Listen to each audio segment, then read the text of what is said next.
Assalamualaikum warahmatullahi wabarakatuh.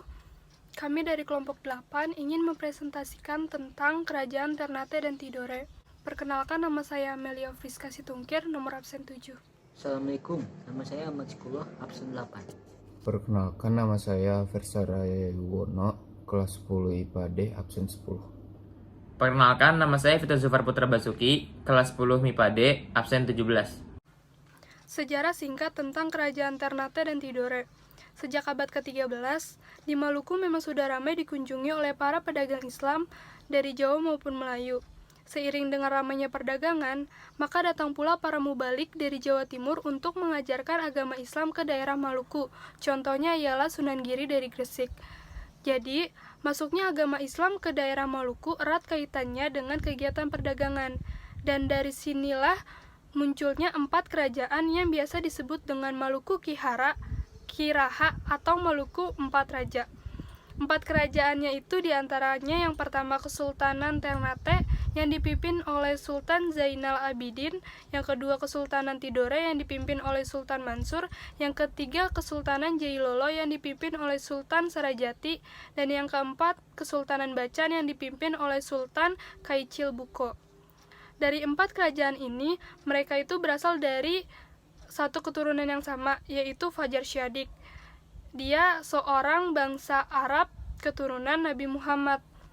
Dan dari 4 kerajaan ini, yang paling maju atau berkembang itu Kerajaan Ternate, yang menyebabkan 3 kerajaan lainnya itu ngiri.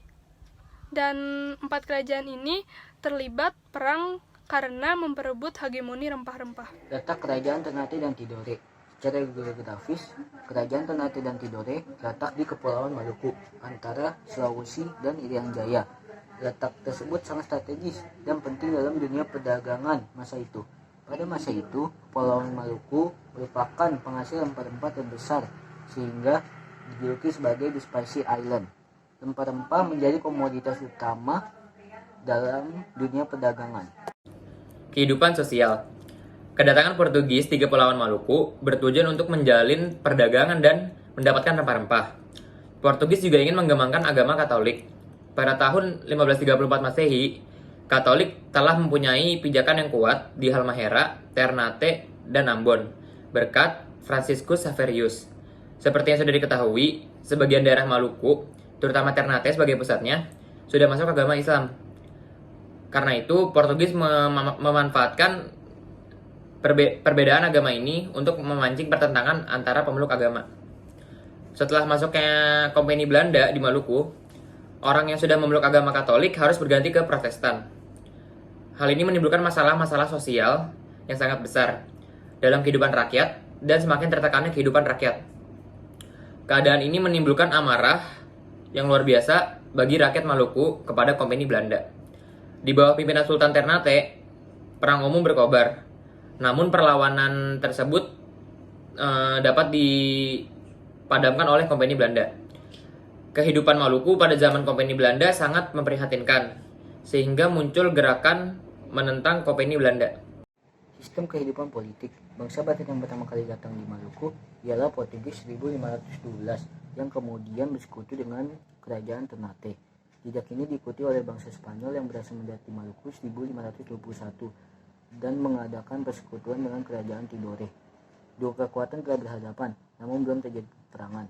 Untuk menyelesaikan persaingan antara Portugis dan Spanyol, maka pada tahun 1529 diadakan perjanjian Saragossa yang isinya bangsa Spanyol harus meninggalkan Maluku dan memusatkan kekuasaannya di Filipina, dan bangsa Portugis tetap tinggal di Maluku. Untuk memperkuat kedudukannya di Maluku, maka Portugis membangun benteng Sao Paulo. Menurut Portugis, benteng ini dibangun untuk melindungi Ternate dari serangan Tidore. Namun, perundingan persahabatan itu hanyalah tipuan belaka. Sultan Hairun mengadakan kunjungan ke benteng Sao Paulo, tapi ia disambut dengan suatu pembunuhan. Atas kematian Sultan Hairun, rakyat Maluku bangkit menentang bangsa Portugis di bawah pimpinan Sultan Babauloh, putra dan pengganti Sultan Hairun. Setelah dikepung selama 5 tahun, benteng Sao Paulo berhasil diduduki 1575. Orang-orang Portugis yang menyerah tidak dibunuh, tetapi harus meninggalkan Ternate dan pindah ke Ambon, dan Babulo dapat meneruskan ke daerah kekuasaannya di Maluku. Daerah kekuasaannya terbentang antara Sulawesi dan Irian, ke arah timur sampai Irian, barat sampai Pulau Buton, utara sampai Mindanao Selatan, dan selatan sampai dengan Pulau Bima, Nusa Tenggara, sehingga ia mendapatkan julukan tuan dari 72 pulau. Pada abad ke-17, Belanda datang di Maluku dan segera terjadi persaingan antara Belanda dan Portugis.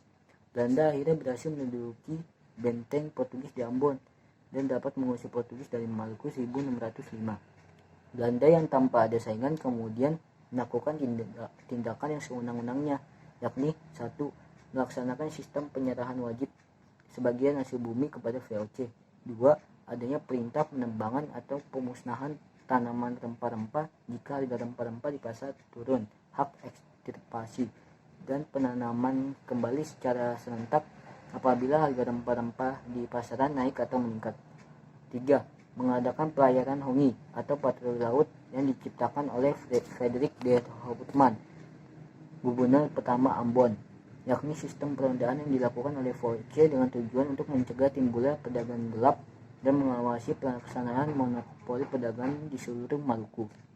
Tindakan-tindakan penindasan tersebut di atas jelas membuat rakyat hidup tertekan dan menderita. Sebagai reaksinya, rakyat Maluku bangkit mengangkat senjata melawan VOC. Pada tahun 1635 sampai 1646, rakyat di kepulauan itu bangkit melawan VOC di bawah pimpinan Kakiali dan Teluka Besi. Pada tahun 1650, rakyat Ambon dipimpin oleh Saidi. Demikian juga di daerah lain seperti Seram, Haruku, dan Saparua. Namun semua perlawanan berhasil dipadamkan oleh VOC. Sampai akhir abad ke-17, tidak ada lagi perlawanan besar. Akan tetapi pada akhir abad ke-18 muncul lagi perlawanan besar yang mengguncangkan kekuasaan VOC di Maluku.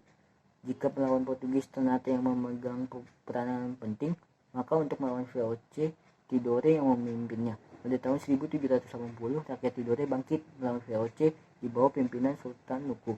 Selanjutnya Sultan Nuku juga berhasil menyatukan Ternate dan Tidore. Setelah Sultan Nuku meninggal 1805, tidak ada lagi perlawanan yang kuat menentang VOC. Maka mulailah VOC memperkokoh kekuasaannya kembali di Maluku. Perlawanan yang lebih dahsyat di Maluku baru muncul pada permulaan abad ke-19 di bawah pimpinan Patimura. Masa kejayaan Kerajaan Ternate. Pada abad ke-16, Kerajaan Ternate mencapai puncak kejayaan. Hingga dapat dikatakan kerajaan Islam ini adalah salah satu kerajaan tertua di Maluku yang mempengaruhi peradaban Maluku. Raja yang memimpin kerajaan Ternate di masa kejayaan adalah Sultan Baabullah. Bukti masa kejayaan Ternate ini adalah semakin luasnya wilayah kekuasaan, di mana awalnya hanya menguasai daerah Maluku saja.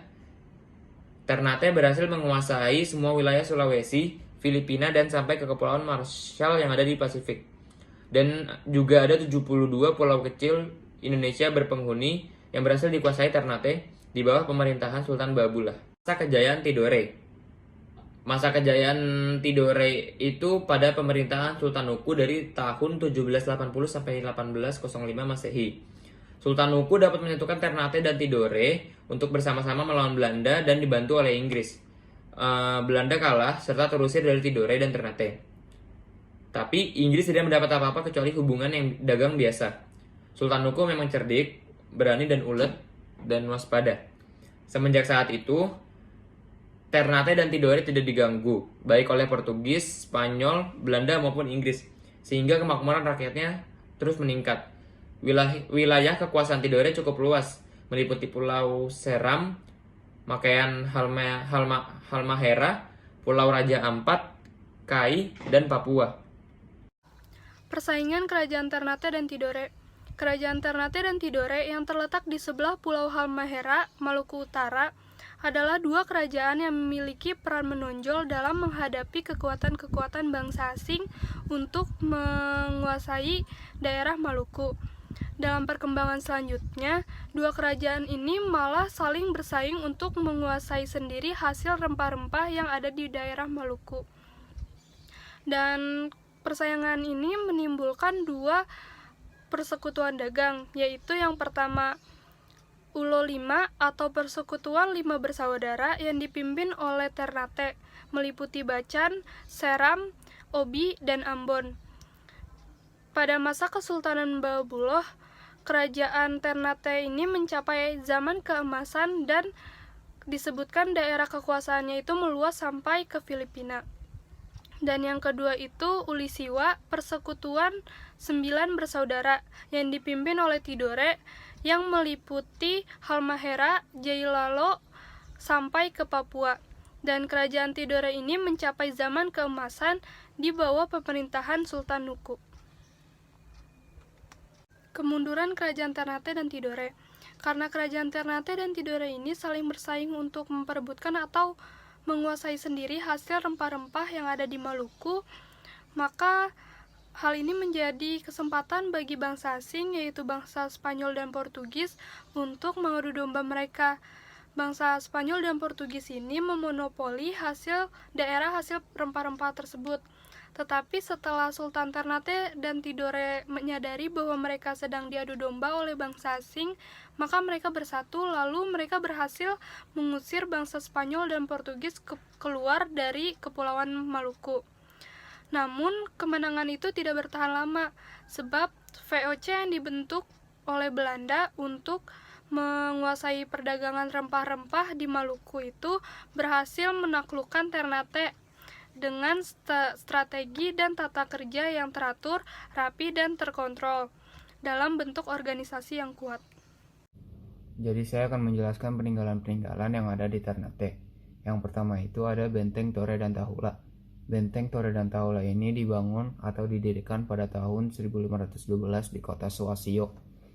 Benteng ini letaknya berdekatan dengan makam Sultan Zainul Abidin dan juga berdekatan dengan Istana Kie atau Karato Kie. Benteng ini digunakan oleh bangsa Portugis untuk melawan Belanda. Nah, selain Benteng Tore dan Tahula, ada juga yang namanya Istana Kie atau Karato Kie yang disebutkan tadi. Nah, jadi Karato itu artinya istana, makanya Karato Kie atau Istana Kie. Dia ini sudah ada sejak tahun 1812 pada masa pimpinan Sultan Shah Juan T. Dan sekarang Istana Kie ini dapat kita gunakan sekarang sebagai tempat berkunjung bersejarah, dan kita sebagai pengunjung dapat melihat singgasana para sultan serta arsitektur interior yang digunakan dan menggambarkan kerajaan Tidore saat itu. Setelah itu ada Istana Kesultanan Ternate. Istana Kesultanan Ternate ini letaknya ada di dataran pantai di Kampung Soasio. Istana ini pada tanggal 7 Desember 1976 dimasukkan sebagai benda cagar budaya. Nah, di dalam kawasan istana ini ada pemukiman untuk warga raja serta makam-makam para sultan pendahulu kesultanan. Nah, kalau kita lihat dari luar bisa kita bilang istana ini mirip benteng karena di sekitarnya ada tembok-tembok yang tinggi sekitar 3 meter. Nah, di dalam istana ini menyimpan banyak-banyak peninggalan benda-benda pusaka milik kesultanan seperti senjata, pakaian, dan naskah kuno. Habis itu ada masjid-masjid yang berada di Ternate. Salah satunya adalah Masjid Sultan Ternate. Masjid Sultan Ternate ini adalah sebuah masjid yang berada di kawasan Jalan Sultan Khairun. Nah, Masjid Ternate ini diperkirakan didirikan pada awal abad ke-17 pada tahun 1606 secara spesifiknya pada masa Sultan Saidi Barakati. Arsitektur di Masjid Sultan Ternate ini mirip seperti arsitektur pada masjid-masjid yang dibangun pada awal masa Nusantara, yaitu atapnya bukan berbentuk kubah tapi berbentuk limas. Nah, masjid ini ada nama lain yang disebut juga Sigi Lamok. Masjid ini terkenal unik karena pada zamannya memiliki aturan-aturan adat yang tegas, seperti yang laki harus memakai peci, tidak boleh memakai sarung, harus memakai celana panjang, dan yang wanita atau perempuan tidak boleh untuk beribadah di masjid ini. Tradisi yang biasa dijalankan di Masjid Sultan Ternate ini adalah malam kunut, yaitu ya tradisi yang dilakukan setiap malam ke-16 di bulan Ramadan. Di dalam tradisi itu dilakukan ritual khusus, yaitu ritual Kolano Uci Sabea, yang berarti turunnya sultan ke masjid untuk sholat dan berdoa.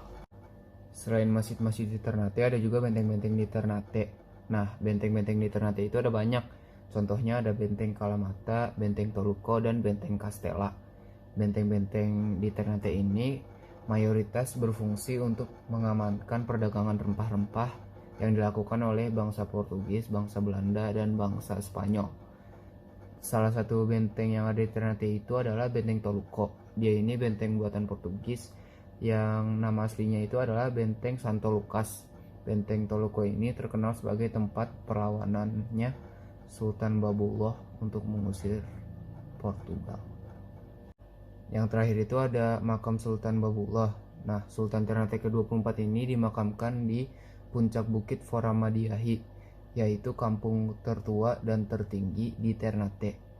Nah, Sultan Babullah ini dimakamkan di bawah pohon momo atau disebut masyarakat pohon dara yang besarnya sekitar 30-an orang dewasa. Kalau kita ingin mengunjungi makam ini, kita awal harus mendaki kaki gunung. Nama gunungnya Gunung Gamalama, dan kita harus mendaki dulu sejauh 1 km.